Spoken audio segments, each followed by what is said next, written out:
Hello students, आज की class में हम लोग मेल रिप्रोडक्टिव सिस्टम को डिस्कस करेंगे।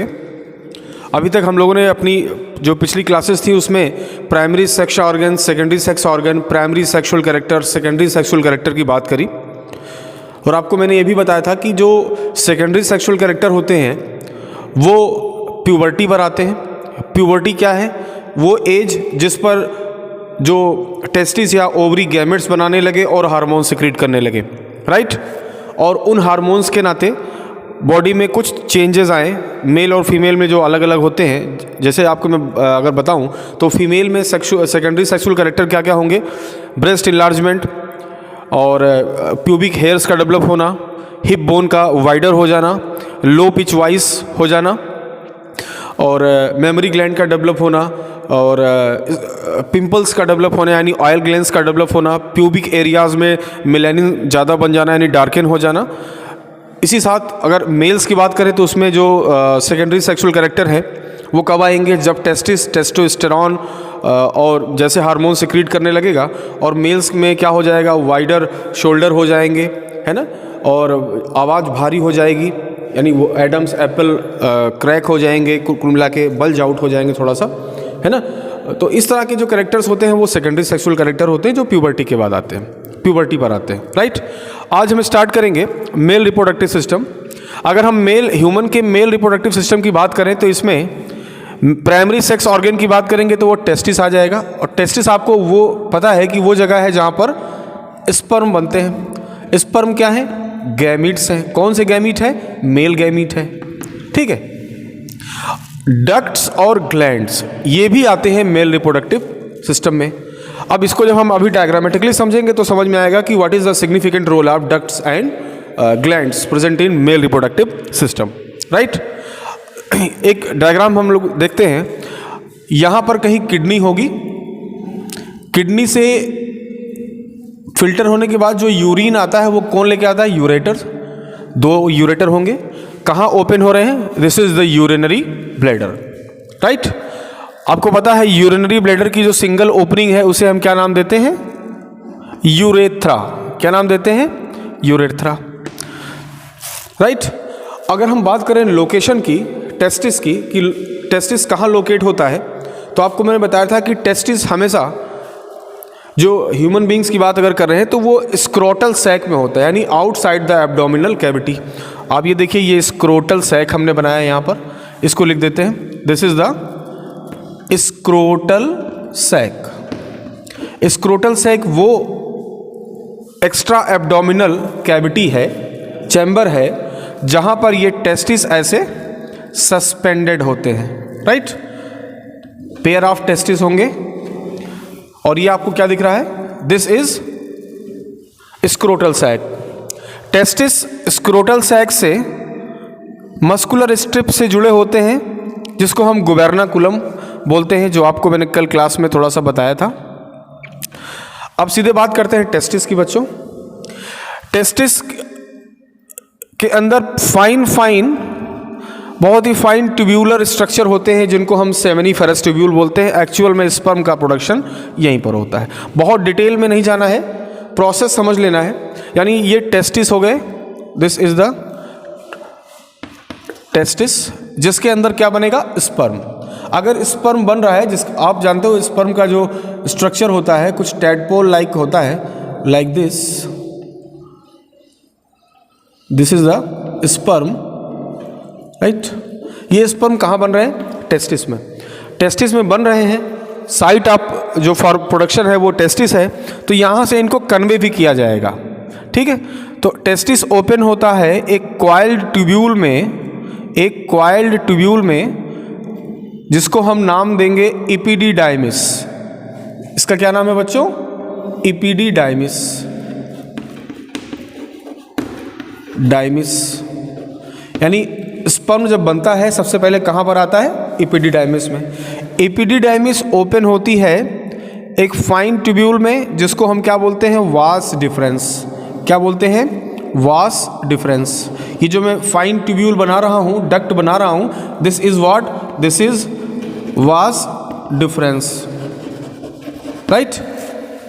सिमिलरली यहाँ पर भी ऐसे ही होगा। इस टेस्टिस में जो स्पर्म बनेंगे सबसे पहले कहाँ पर आएंगे, एक कॉइल्ड स्ट्रक्चर है, कॉइल्ड ट्यूब्यूल है, जिसको हमने क्या नाम दिया था अभी, एपिडिडाइमिस।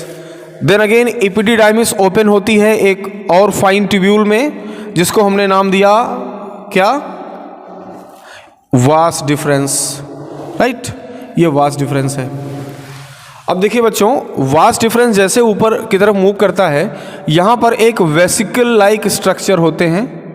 कैसे, वेसिकल लाइक स्ट्रक्चर, सिमिलरली यहाँ भी बना लेते हैं, एक वेसिकल लाइक स्ट्रक्चर होंगे, और इस वेसिकल लाइक स्ट्रक्चर को बोला जाता है सेमाइनल वेसिकल। क्या बोलते हैं, सेमाइनल वेसिकल्स। अब सेमाइनल वेसिकल का काम क्या है, यहाँ भी समझ लेते हैं। सेमाइनल वेसिकल एक फ्लूइड सिक्रीट करता है जिसका नाम है seminal plasma. Seminal plasma, seminal plasma plus sperm, इनको हम कहते हैं सीमेन। क्या कहते हैं, सीमेन कहते हैं। अब इस सेमाइनल प्लाज्मा का काम क्या है, क्योंकि स्पर्म में आप देख रहे हो टेल है, तो एक यहाँ से लेकर के ट्रैक तक मूव करने में इनको स्विमिंग करनी पड़ेगी, और स्विमिंग के लिए लिक्विड मीडियम चाहिए, साथ साथ उस दौरान उनको नरिशमेंट भी चाहिए। तो ये सब कौन प्रोवाइड करता है, सेमाइनल प्लाज्मा। यानी यहाँ से अगर स्पर्म मूव किया, एपिडिडाइमिस, देन वास डिफरेंस, और जैसे ही सेमाइनल वेसिकल्स के पास पहुँचा, यहाँ से फ्लूइड निकला, और ये फ्लूइड निकल करके कहाँ मिल जाता है, स्पर्म के साथ। अब ऊपर की तरफ हम अगर देखेंगे तो अब इसे हम क्या बोलेंगे, सीमेन बोलेंगे। अब केवल स्पर्म नहीं बोलेंगे, सीमेन, क्योंकि स्पर्म में क्या मिल चुका है अब, सेमाइनल प्लाज्मा। अब देखिए ये सेमाइनल वास डिफरेंस फिर ऊपर की तरफ जाती है, और यहाँ से ऐसे होते हुए, यहाँ से ऐसे होते हुए आप देखें ये कहाँ पर मिल जा रही है, ये देखो कहाँ पर, this is the urethra. Similarly दूसरी वाली भी ऐसे,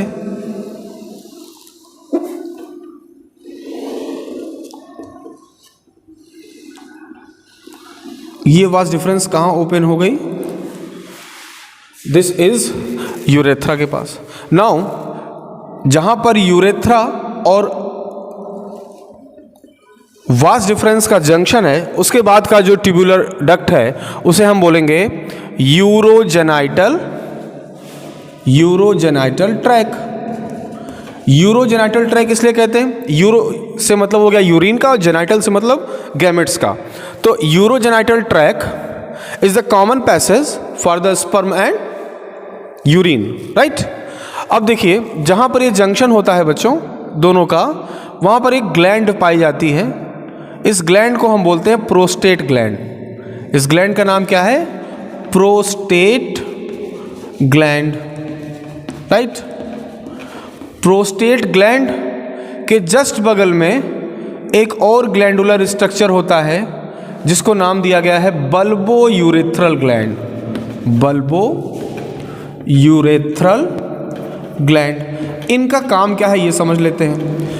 जब ये सीमेन यहाँ से कैरी हो रहा होता है, राइट, तो इस ट्रांसपोर्टेशन को ईज बनाने का काम करते हैं कौन, बल्बो यूरेथ्रल ग्लैंड और प्रोस्टेट ग्लैंड। इनका और भी फंक्शन है, लेकिन आपके लेवल में इतनी बातें काफ़ी हैं, राइट।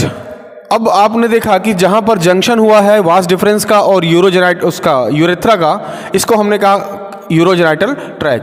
यूरोजेनाइटल ट्रैक ओपन होता है एक्सटर्नल जेनिटिलिया में, और इस एक्सटर्नल जेनिटिलिया को आप क्या बोलते हो, पेनिस। क्या बोलते हैं इसको, पेनिस। यानी penis is what, external genitalia. External genitalia का काम क्या है, यहां से स्पर्म आया, सेमाइनल वेसिकल ने सेमाइनल प्लाज्मा दिया, बन गया सीमेन।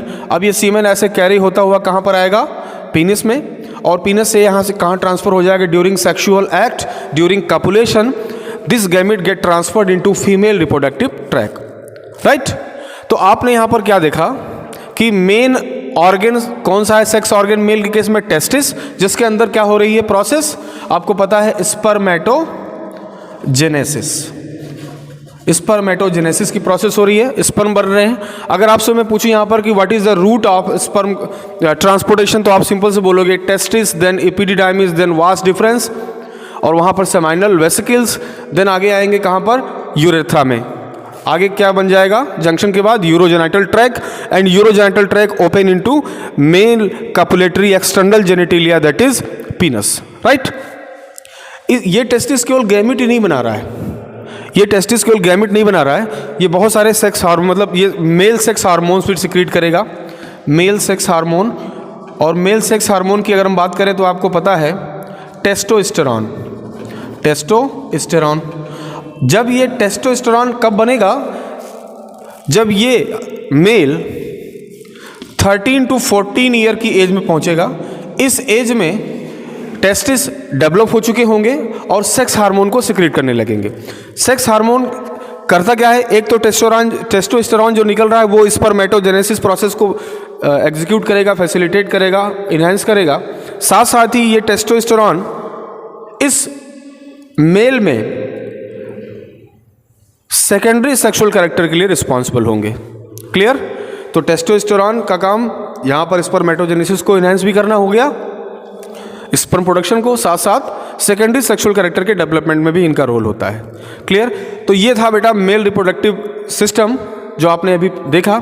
और यहाँ पर एक क्वेश्चन ये आता है कि स्क्रोटल सैक का क्या काम है, क्यों सस्पेंडेड होता है outside the abdominal cavity testis. तो आप बोलोगे क्योंकि जो स्पर्मेटोजेनेसिस प्रोसेस है, मीन्स स्पर्म बनने की जो प्रोसेस है, उसके लिए इंटरनल बॉडी टेम्परेचर से थोड़ा सा कम टेम्परेचर चाहिए, और जो प्रोवाइड हो सकता है कहाँ पर, किसी आउटसाइड एब्डोमिनल कैविटी में, जिसको हम नाम देते हैं क्या, scrotal sac, right. I hope ये वीडियो आपको समझ में आएगा होगा।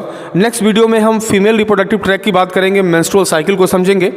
आफ्टर ऑल उसके बाद हम क्या हमने क्या पढ़ना है, फर्टिलाइजेशन, और ये प्रोसेस आगे की तरफ एग्जीक्यूट होगी। आई होप ये वीडियो आपको समझ में आया होगा।